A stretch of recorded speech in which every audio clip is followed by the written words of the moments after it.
दो अक्षर का शब्द लक, ढाई अक्षर का शब्द भाग्य, तीन अक्षर का शब्द नसीब और 3.5 अक्षर का शब्द किस्मत। इन चारों ही शब्दों से 4 अक्षर का शब्द मेहनत जो है सब पर भारी पड़ता है। मेहनत कीजिए, मेहनत का कोई विकल्प नहीं है, सफलता का कोई भी शॉर्टकट नहीं है। नमस्कार दोस्तों, गुड इवनिंग, शुभ संध्या। एक बार फिर से आप सभी का हार्दिक स्वागत है, हार्दिक अभिनंदन है। 10 कदम एक महत्वपूर्ण श्रृंखला चल रही है जो कि पिछले 10 साल में जितने भी वनडे एग्जाम हुए हैं, जितने भी एग्जिट परीक्षाएं हुई हैं और इन परीक्षाओं में जितने भी आपके जीएस से संबंधित प्रश्न पूछे गए हैं, चाहे वो किसी भी सेशन के हों, किसी विभाग के हों, चाहे इतिहास हो, भूगोल हो, संविधान हो, विज्ञान हो या फिर आपका करंट अफेयर्स हो, हर सेक्शन से आपके यहाँ प्रश्न लिए जाते हैं। देखने में इनकी संख्या आपको 10 दिखाई देगी, लेकिन यदि आप वीडियो को अंत तक देखते हैं तो निश्चित रूप से जो है ये संख्या आपकी बढ़कर 20 से 25 क्वेश्चन आपके कहीं गए नहीं हैं। आगे बढ़ने से पहले अगर आप चैनल पर पहली बार आए हैं, चैनल को सब्सक्राइब कर दीजिएगा, बेल आइकन को प्रेस कर दीजिए, क्योंकि ऐसे ही हेल्पफुल कंटेंट मैं आपको प्रोवाइड करता रहता हूँ। आइए शुभारंभ करते हैं आज की इस क्लास का। आज के सेशन का जो पहला प्रश्न है, पहला प्रश्न आपसे पूछा गया है, किस महापुरुष को आप लोकनायक के नाम से भी जानते हैं? निम्नलिखित में से किस महापुरुष को आप लोकनायक के नाम से भी जानते हैं? एक इंपॉर्टेंट क्वेश्चन होगा उपनाम जो महापुरुषों के उपनाम रहे हैं, वहां से ये क्वेश्चन लिया गया है। और लोकनायक के नाम से कौन सा महापुरुष आपका फेमस है तो बता दीजिएगा, जयप्रकाश नारायण, है ना। लोकनायक जयप्रकाश नारायण, ये जो है इनका वास्तविक नाम था और ये समाज में लोकनायक के रूप में जाने जाते थे। एक तो ये ध्यान रखिएगा। इसके अलावा कई उपनाम हैं, जैसे आपसे पूछा जाता है बंगाल केसरी, बंगाल केसरी आपसे पूछा जाता है, पंजाब केसरी आपसे पूछा जाता है ना। इसके अलावा बिहार केसरी भी आपसे पूछा जाता है। पंजाब केसरी आपके कौन है? लाला लाजपत राय। बिहार केसरी कौन है? श्री कृष्ण सिंह है। बंगाल केसरी कौन है? कमेंट सेक्शन में आप कमेंट करके मुझे बताइएगा, है ना। लोकमान्य, बाल गंगाधर तिलक, कई उपनाम है, कई तरह के क्वेश्चन आपके बनते हैं। इस टॉपिक से 1-2 क्वेश्चन आपको मिल जाते हैं। ऐसे ही ये क्वेश्चन आपका है, लोकनायक के नाम से कौन फेमस है? उत्तर बताइएगा। जी हाँ, जयप्रकाश नारायण। अगला प्रश्न आपसे पूछा गया, मुद्रा राक्षस एक बहुत ही चर्चित कृति है, बहुत ही इंपॉर्टेंट कृति है, हमेशा आने वाले एग्जाम में पूछी आती है, मतलब आने वाले में तो पूछी जाएगी, जो पिछले 10 साल में जो एग्जाम हुआ उसमें कई बार पूछी गई है। मुद्रा राक्षस के रचनाकार आपसे पूछे गए हैं, है ना। मुद्रा राक्षस के रचनाकार आपसे पूछे गए हैं, कौन है तो बता दीजिएगा, विशाख दत्त, है ना। विशाख दत्त मुद्रा राक्षस के रचनाकार हैं, लेखक हैं, इनको ध्यान रखिएगा। एक इंपॉर्टेंट क्वेश्चन होगा, कमेंट सेक्शन में आप कमेंट करके मुझे बताइएगा कि जो मुद्रा राक्षस कृति है, जो मुद्रा राक्षस रचना है, यह किस भाषा में लिखी गई है, उस भाषा का नाम आपको कमेंट सेक्शन में कमेंट करके बताना होगा। अगला प्रश्न जो आपसे पूछा गया, 2011 सेंसस जो आपकी हुई थी, 2011 में आपकी जनगणना हुई थी, अंतिम जनगणना, और इस जनगणना के आधार पर उत्तर प्रदेश का सबसे अधिक साक्षर जिला आपसे पूछा गया है। उत्तर प्रदेश का सर्वाधिक साक्षर जिला आपका कौन सा है, ये आपको बताना होगा। उत्तर जो आपका होगा गौतम बुद्ध नगर। गौतम बुद्ध नगर कहिएगा, जीपी नगर कहिएगा। गौतम बुद्ध नगर जो है आपका क्या है, वह सर्वाधिक साक्षरता वाला जिला है, ये आपको ध्यान रखना होगा। लगभग यहाँ की जो साक्षरता है 82% के नियर अबाउट आपकी यहाँ की साक्षरता आपकी 82 या 94 के आसपास देख लीजिएगा, तो ये सबसे अधिक साक्षरता वाला है। इसी तरह से गौतम बुद्ध नगर, नोएडा की अगर बात करिएगा, यहीं पे जो है एक आपका एयरपोर्ट हाल ही में स्थापित किया गया है, बहुत चर्चा में ये एयरपोर्ट रहा है। आधारशिला रख दी गई है, बन के तैयार हो जाए, जब भी बन के तैयार हो देखिएगा।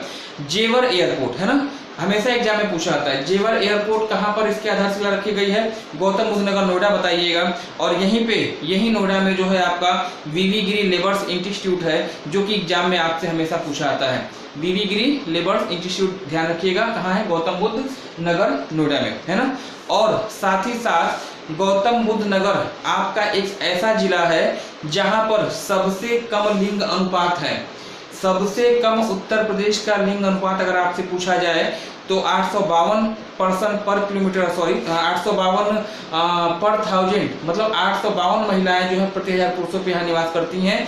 सबसे कम जेंडर रेशियो अगर पूछा जाए कहाँ पे है, गौतम बुद्ध नगर का है। तो गौतम बुद्ध नगर से जितने भी आपके प्रश्न पूछे जाते हैं वो हमने आपको यहाँ पर बता दिया है ना। कमेंट सेक्शन में आप मुझे उत्तर प्रदेश का सर्वाधिक लिंग अनुपात वाला जिला कौन सा है आप मुझे कमेंट करके बताएंगे। अगला प्रश्न जो आपसे यहाँ पे पूछा गया है, night safari park, most important question है। उत्तर प्रदेश पिछली जो यूपी गवर्नमेंट आपकी थी 2012 से लेकर 2017 तक, उसका जो है ये बहुत ही चर्चित क्वेश्चन है। उस दौरान जितने भी वनडे एग्जाम हुए थे कई बार ये क्वेश्चन आपसे रिपीट किया गया था। नाइट सफारी पार्क को इंपॉर्टेंट कर लीजिएगा। एक नाइट सफारी पार्क आपसे पूछा जाता है ना। एक तो नाइट सफारी पार्क आपसे पूछा जाएगा, एक पूछा जाएगा लायन सफारी पार्क कहाँ है। तो नाइट सफारी पार्क पूछता है, बताइएगा नोएडा, गौतम बुद्ध नगर नोएडा में है ना, गौतम बुद्ध नगर नोएडा में इसकी लोकेशन नाइट सफारी की। और अगर आपसे पूछा जाए लायन सफारी कहाँ पर स्थित है, बता दीजिएगा इटावा में। दोनों ही क्वेश्चन आपके लिए इंपॉर्टेंट होंगे। यूपी स्पेशल का एग्जाम दे रहे हैं और ये दोनों पार्क आपसे ना पूछे जाए वह संभव ही नहीं है। तो नाइट सफारी पार्क नोएडा बताइएगा, न से नाइट न से नोएडा। और लायन सफारी, लायन कहाँ रहेंगे, जंगल में रहेंगे, कहाँ रहेंगे, इटावा में, है ना। चलिए इसके बाद अगला प्रश्न जो आपसे पूछा गया है यहाँ पे, गोरक्षपीठ चर्चा में ये विषय आपका है। गोरक्षपीठ आपका उत्तर प्रदेश के किस जिले में स्थित है, आपके मुख्यमंत्री है ना। गोरक्षपीठ कहाँ पर स्थित है, उत्तर बता दीजिएगा गोरखपुर, गोरखपुर पूर्वांचल के एक जिला है। और ये यहाँ पे आपका गोरखपीठ बाबा गोरखनाथ का मंदिर भी यहाँ पर स्थित है। हमेशा एग्जाम में क्वेश्चन इस तरह के पूछे जाते हैं, इनको ध्यान रखिएगा। पुस्तक विंग्स ऑफ फायर के रचनाकार, मोस्ट इंपॉर्टेंट क्वेश्चन हो गया आपके लिए, ये इंपॉर्टेंट क्वेश्चन है। और मैं चाहूंगा कि इसका उत्तर आप मुझे कमेंट सेक्शन में दें, क्योंकि ये कंफ्यूजन क्रिएट करने वाला क्वेश्चन है, बहुत तो कंफ्यूज होते हैं। विंग्स ऑफ फायर के रचनाकार पूछा जाता है कौन है, एपीजे अब्दुल कलाम कहेंगे या मौलाना अबुल कलाम आजाद कहेंगे, एक बार कमेंट सेक्शन में कमेंट करिएगा जरूर। इन्हीं दो में से उत्तर है, इन्हीं दो में से उत्तर है, एपीजे अब्दुल कलाम या Maulana Abul Kalam Azad. Wings of fire रचनाकार कमेंट सेक्शन में कमेंट करिएगा। जो उत्तर होगा मैं इस प्रश्न की प्रतीक्षा के साथ उत्सुकता का प्रतीक्षा करूंगा, है ना। अगला प्रश्न जो आपसे पूछा गया है, प्रायद्वीपीय पहाड़ी मैदान पठार की एक अनोखी विशेषता है, काली मृदा का क्षेत्र है ना।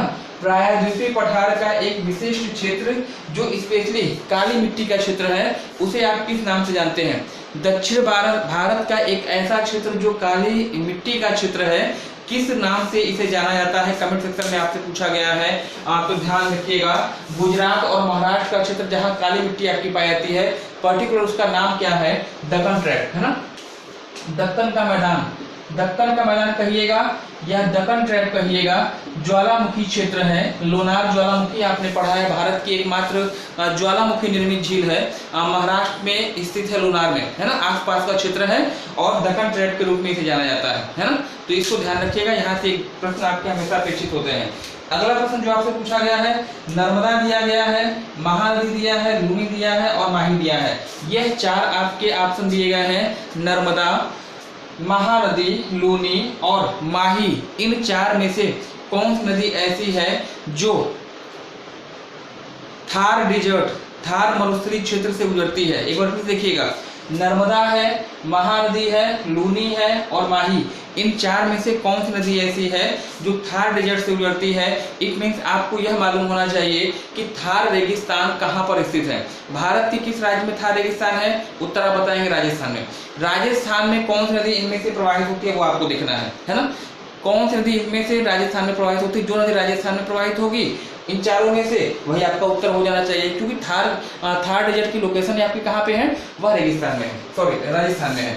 नर्मदा का जो प्रवाह क्षेत्र है राजस्थान में है ही नहीं। नर्मदा कहाँ बहती है, मध्य प्रदेश में बहती है, उसके बाद जो है आपके महाराष्ट्र में बहती है और उसके बाद आपको गुजरात में बहती है, लेकिन राजस्थान में बहती है। नर्मदा उत्तर आपका गलत हो जाएगा, है ना। महानदी पूर्व वाहिनी है, पूर्व वाहिनी है, मतलब बंगाल की खाड़ी में गिरती है, छत्तीसगढ़ से निकलती है और उड़ीसा राज्य में, है ना, उड़ीसा राज्य में जो है छत्तीसगढ़ उड़ीसा दो राज्य प्रवाहित होकर बंगाल की खाड़ी में गिर जाती है।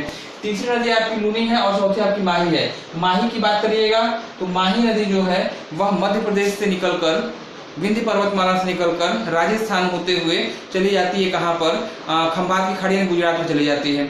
ये राजस्थान में हल्का सा पोर्शन है माही नदी। और माही नदी के बारे में आपने प्रॉपर पढ़ा है, माही नदी एक ऐसी नदी है जो कर्क रेखा को 2 बार काटती है। कहाँ पे काटती है, तो राजस्थान में काटती है। थोड़ा सा प्रभाव क्षेत्र राजस्थान में है। लूनी जो है इसकी संभावना, इस प्रश्न का जो उत्तर जो होना चाहिए वह लूनी ही होना चाहिए। ऐसी नदी जो राजस्थान के थार रेगिस्तान से होकर गुजरती है ना। लूनी आपका उत्तर परफेक्ट आंसर होगा। नाग पहाड़ी अरावली की स्थित है, यहाँ से निकलती है नदी, आपकी पूरे रेगिस्तान की बीचों बीच प्रवाहित होती है नदी और अंत में कच्छ के दलदली क्षेत्र में यह नदी विलुप्त हो जाती है। तो थार रेगिस्तान से प्रवाहित होने वाली नदी कौन सी है, उत्तर बताइएगा लूनी। लूनी नदी की अगर बात करिएगा 2 राज्य में प्रवाहित होती है। नदी 2 राज्यों में डिवाइड है, 2 राज्यों में प्रवाहित होती है, राजस्थान गुजरात। इस नदी को आप लवण नदी के नाम से भी जानते हैं। इतनी आपकी नदी हो गई लूनी के बारे में जो चीज हो गई। इसके बाद अगला प्रश्न आपसे पूछा गया है, किस नदी के द्वारा जोग प्रपात का निर्माण किया गया है। जोग प्रपात कहिएगा, है ना, जोग प्रपात कहिए, गरसोप्पा प्रपात कहिए, महात्मा गांधी प्रपात कहिए, सब एक ही वाटरफॉल के निर्माण, एक ही वाटरफॉल के जो है नाम है। और आपको मालूम है कि जोग प्रपात भारत का सबसे ऊंचा वाटरफॉल है, जल प्रपात है। किस नदी के द्वारा बनाया गया है, यह आपसे पूछा गया है। नदी आपकी होगी सारावती। सारावती नदी के द्वारा इस वाटरफॉल का निर्माण किया गया है। किस राज्य में किया गया है, तो उत्तर आपका क्या हो जाएगा, वह हो जाएगा कर्नाटक राज्य में, है ना। इस सेशन का अंतिम, बेहतरीन सेशन का अंतिम क्वेश्चन, और पूरी मुझे उम्मीद है कि यह जो आपका सेशन है आने वाली परीक्षा में, जितने भी मैंने सेशन आपको दिए हैं, आने वाली परीक्षा में कहीं ना कहीं किसी न किसी रूप से जरूर उपयोगी होंगे। कमेंट सेक्शन में आप जरूर कमेंट करिएगा प्रश्नों का लेवल कैसा है, या प्रश्नों का लेवल थोड़ा सा और अप किया जाए या और डाउन किया जाए। कमेंट सेक्शन में आप जरूर कमेंट कीजिएगा। अंतिम प्रश्न जो आपके लिए होगा, पूछा क्या गया है, केंद्रीय शुष्क मरुभूमि, केंद्रीय शुष्क मरुभूमि अनुसंधान संस्थान, है ना, केंद्रीय शुष्क मरुभूमि अनुसंधान संस्थान, इसी को शॉर्ट में आप कहते हैं काजरी। केंद्रीय शुष्क मरुभूमि अनुसंधान संस्थान किस शहर में स्थित है, किस राज्य में स्थित है, उत्तर आपको बताना होगा जोधपुर। और जोधपुर आपका कहाँ पड़ता है, तो उत्तर आपका हो जाएगा राजस्थान में, है। ऐसे संस्थान एग्जाम में 1-2 क्वेश्चन पूछ लिए जाते हैं। ऐसे संस्थान कंफर्म है कि आपकी मेरिट को डिमेरिट करने के लिए 1-2 ऐसे संस्थान आपसे पूछे ही जाते हैं। तो आप क्या करिएगा, जितने भी संस्थान मैंने आपको बताए हैं, आप एक बार सरसरी निगाह से उनका रिवीजन आप जरूर करिएगा। निश्चित रूप से जो है आप सफल होंगे, है ना। तो आज के लिए फिलहाल इतना ही। चैनल पे पहली बार आए हैं, सब्सक्राइब करके बेल आइकन को प्रेस कर दीजिएगा, क्योंकि ऐसे ही नॉलेजफुल कंटेंट मैं आपको प्रोवाइड करता रहता हूँ। धन्यवाद। Have a nice day, good night, शुभ रात्रि।